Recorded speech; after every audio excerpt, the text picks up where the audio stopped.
Welcome to Telling Like It Is, NBA Finals, Game 6 tonight. In the background, the greatest intros of all time, NBA Finals 2015, and we show the history of the game, which seems to be lost on some of today's players and some of today's player commentaries, like J.J. Redick. Supposedly these guys are all plumbers that work to score 100 a game, huh? 50.4 for the season, and Willis Reed is another plumber. And Dave Cowens, great dive right there. Just incredible highlights and introduction. Larry Bird, he's over 60 also, another plumber. Who else we got here? That's one of the most intelligent plays of all time right there. There's my boy Magic with the skyhook at 87 there, game 4, over 2 Hall of Famers. Kareem at 38 winning the finals MVP. One of the most overrated moves of all time because he didn't have to do it. Changed the shot out of no reason, but he was there to block the shot. The slight push on Russell there, but hey, I'm not going to call that. Cashed it in. First we get Kobe. They pass to the beast Shaq. It's great introductions here for these games. Really good look into the history and all kinds of wonderful stuff. But here we are in NBA Finals Game 6 tonight. Game 5 the other night, Steph Curry 0 for 9 from 3. Again, when you get back to the who would have thought, it's as a segment we do here on Telling Like It Is a lot. Steph Curry goes 0 for 9 from 3. You assume the Warriors are going to lose, but what people don't understand is that it's been the Celtic offense in the series that has been the problem, not the Celtic defense. To hold the Warriors to 104 points, you did your job. It's been the Celtic offense and their unwillingness to attack the rim and the overhelping that the Warriors are committing to. And like I said before, I'm the first person to say it here, and nobody else even brought it up. Worst rim protecting team in NBA Finals history. I still want someone to find me another one. I put it out there on the internet multiple times. No one's got one. So again, that's why we're the best here. I've been telling like it is. They have no rim protection. But in today's game, with the willingness and the non-discipline to throw the ball inside when you have an advantage, this is a problem. Nobody can stop Tatum at the rim, but if you don't attack the rim, and Tatum settles for jump shots and fadeaways, every time he does that, the Warriors bench smiles. And so in this game the other night, Steph 0 for 9 from 3. Just wow, just a really bad game. Jason Tatum stepped up in this game, 10 rebounds, 4 assists. So he did shoot well. But then we got a bad night out of Jaylen Brown, 5 for 18, 9 rebounds, 4 assists, 18 assists, 23 assists for Warriors. The battle of the backboards, 39 to 47 again. This time the Celtics win the rebound total by a lot, but yet they lose the game. Why? They shoot 41%. Warriors shoot 46%. That's a huge difference. 41 baskets to 31 baskets is the big difference there. And at the free throw line, we go 21 for 31 for the Celts. They try to keep them in the game 13 for 15, but again, the Celts missing 10 free throws. You can't afford to do that. 6 turnovers for the Warriors, 18 turnovers for the Celtics. And there's where the different amount of shots. They get 13 more shots. It's the turnover margin, and it's not even close to how obvious it is. So there's not much to talk about in Game 5. And I did remind everybody before Game 5 that Jerry West has had some big games. And like I said, I'm a Steph Curry fan, but he did go 0 for 9 the other night. And, that happens. But again, if you're a top 10 player of all time, I want someone to show me an 0 for 9 game somewhere from 3. And overall, his numbers were not bad, 7 for 22. But again, just, 8 assists. So I give him credit for that. All right. So, but the game of the night, again, Looney does a nice job, but only plays 16 minutes. He gets 4 rebounds, 3 assists, 12, comes out of there with 2 points only, but Looney's been nice. Gary Payton played a great game. Always gives you that boost off the bench. Iggy 4 minutes. Klay Thompson 7 for 14. They got Klay back in the right spot there. Without Klay the other night, they don't win. I thought Draymond did a great job the other night. 11 points, 6 assists, 7 rebounds. And that's what you want out of Draymond. Porter only played 14 minutes. Andrew Wiggins, though, is the story of the night. 12 for 23, 13 rebounds, 2 assists, and great defense. So, and like I said, on the Celtic side, didn't get anything out of Pritchard that night or Grant Williams. And so 1 for 5 between them. But if you look at the bench points, 4 points off the bench for the Celts and then 6 more in garbage time for a total of 10. Whereas if you look at the Warrior bench, you got 31 points, 31-10 off the bench. So who'd have thunk it's these ones come true though, because 31-10 on the bench, 18 turnovers to 6. So these are obvious ones. So these aren't much in the category of who'd have thunk it if this stat happened. These are obvious ones. And when you shoot 46% to 41% while taking 13 more shots, that matters. Even though they got out rebounded, again, 22% from three. I don't think the Warriors can shoot that poorly tonight. Two schools of thought for me here tonight in this game.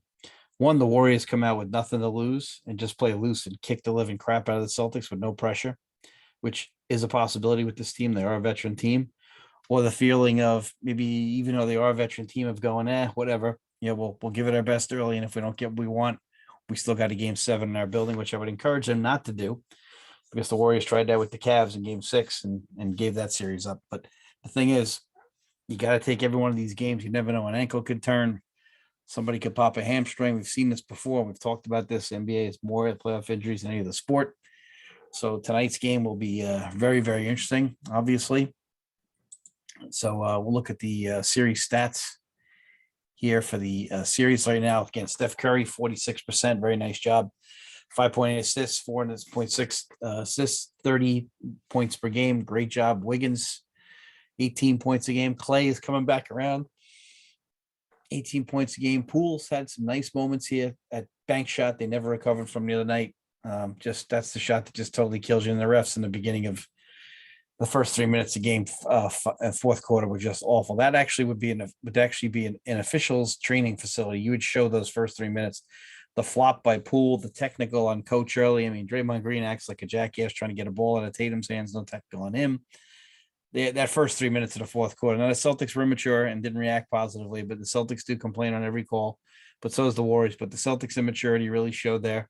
They didn't come down and get good shots. And again, not attacking the basket. It's a team with no rim protection, and then not taking advantage of that. And that's really going to hurt. And I think Peyton has been a big difference for them in the 4 games. You might say, well, he's only playing 18 minutes. But when you play 18 minutes off the bench and you're getting seven points a game and you're shooting 70%, that matters. Plus, he's a solid defender. So here we are getting 3.3 rebounds. Okay. I mean, 18 minutes. This guy has had productive minutes. Draymond is starting to, play a little better. The shooting percentage is horrendous. But again, 7.2 rebounds, 5.8 assists, 1.6 steals, 2 turnovers a game. You'd like to see Dre cut that down. Jason Tatum, his shooting percentage has started to come back a little bit, but still way down to 37. But people are trying to talk about him having a bad series. This guy's having 7.6 rebounds and 7 assists. The bad news is he's got 3.6 turnovers, and that's a real problem. And he just got to grow up and cut that down. But Jaylen Brown, 40% now. So you got your best 2 guys here shooting 40% and 37%. You're not winning like that. You're just not. And you can say all you want and have your goddamn narratives and all that sort of bull crap. But the thing is, you got to shoot better than 40%. And these 2 guys together are shooting under 40%. That's not going to get it done. And again, that's why you got to attack the rim. Can't rely on jump shots. But what do we know? Marcus Smart, giving you what he can give you. I can't believe he's averaging 16 points a game. It's way above his normal output. But again, Marcus, 44%. Nobody's really shooting well except Al Horford in the series at 57% and Robin Williams. Grant Williams, 53%, but not getting a lot of minutes. They must not be happy with something in the rotation there. Derek White cooled off a lot, 34%. It's just not working out right now for him. So this is a situation where we got to see what happens tonight. Again, the Warriors could come out loose, or they could give a full effort for a couple of minutes, and a minute don't go their way. Just say, we got game 7 in that building. Like I said, that's a dangerous tack to take. But in the series tonight, I really think, the Warriors are going to continue to overhelp because they don't really have an option. Sometimes as a coach, when you don't have an option, you should have no rim protection. Having to do something takes away the angst and takes away the scaredness to do it. And so I think tonight's game could be, like I said, it's going to do it one of 2 ways. I think it's going to be, the loosey-goosiness of the Warriors, or it's going to be a situation where, we gave it a shot. We don't have it. Let's get back on the plane. Wait another 72 hours. The ratings are the lowest since 2007. I swear to God, people at work who will watch the NBA Finals have told me, but you have to wait 3 days between games. People forget about it, and you need an every other day thing to keep the momentum going. This series feels like we haven't seen a game in a week. I know it was Monday night, but again, taking way too long to play these games. Other things on the NBA front, the Mavericks just, oh my goodness, what a great pickup for them. How could the Rock? This is why teams are bad. What in God's name are the Rockets doing? Rockets have let go of so much talent in the last couple of years. They lose Woodsy here. I mean, this is crazy. You get a rim protector and a lob catcher for Luka now. This is what they really needed. You needed a lob catcher and a rim protector. They go out and get another scorer and a pure point. Oh my goodness. If they could find a way, maybe keep Brunson and maybe add a small forward. They do have Dinwiddie. Oh my goodness. They get one more good player. Now we're in business. And Luka then has to change his game a little bit, not dominate the ball as much. But that rim protection, I mean, good Lord, that's going to be a great pickup. That's going to be just a fantastic pickup for the Mavs. I mean, the Rockets, they're going to get the 26th pick. I mean, good Lord. I mean, I don't know. Maybe you can get a gem out of there, like a Tony Parker or something. It was like 29th pick. But, oh, my gosh. I mean, this is why the Mavs are a good organization. I mean, like, how do you let that happen? They drafted Dirk. They drafted some guys who, I mean, I didn't like getting Porzingis. Thought he was soft as crap.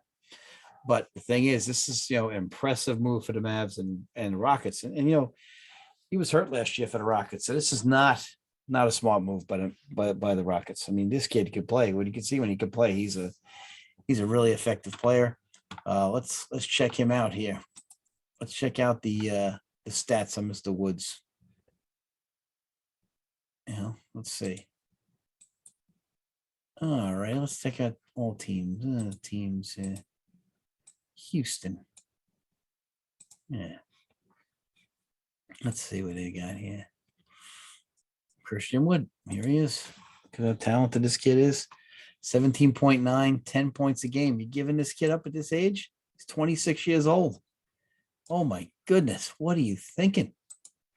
I don't get it. I mean, what in God's name would possess you to give this kid away? I'm not seeing it. Like, what are you doing giving him away? He's a good player here. Look at these numbers. I mean, he's impressive. I don't know what else you want out of a young player. So here's a guy, 1995, undrafted, 6'9", power forward. All right. He's got some ability. And you're giving away Christian Wood like this. I mean, it's just it's a strange thing. This NBA site here is a little shoddy right now. Christian Wood here. We got to get better stats on this. He's going to be a solid player for these guys. I mean, I know he was hurt this year, like I said, but again, 30 minutes, 17.9, 50%, and you're going to see that go up. Obviously not a 3-point shooter, but 2.3 assists. He's getting one block a night. This is going to be solid for him. He only came back to play at the end of the season against the Blazers twice, 24 and 13, 24 minutes, 13 points. This is a solid player. Career stats, obviously, he's done some good things here. 2020, well, he didn't play. We'll go by his 2019 Pistons season, but you can see that he is, he's a pretty solid player. 13 points, 16 points for the Pelicans, averaged 21 for the Rockets in 2020. Solid player. This is going to be a great pickup. Again, his field goal percentage is going to go up because he's a good lob catcher, good athlete. Great pickup. But either way, sometimes people don't get these things. But we'll see what happens tonight on the NBA Finals Game 6, and we'll let you know where we're at.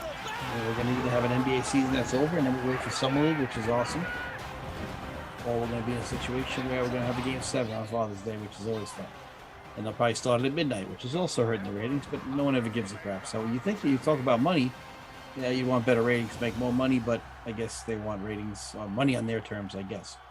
So anyway, solid night ahead of us. Looking forward to it. And we'll see you next time on Telling It Like It Is, and we'll see what we get as far as this amazing matchup. And we've been fairly fortunate to do this and have all these games at our disposal. And it's been a close series. But again, I think tonight the Warriors might be loosey-goosey. I'm going to root for a 7th game, but we'll have to see. Telling It Like It Is. See you next time.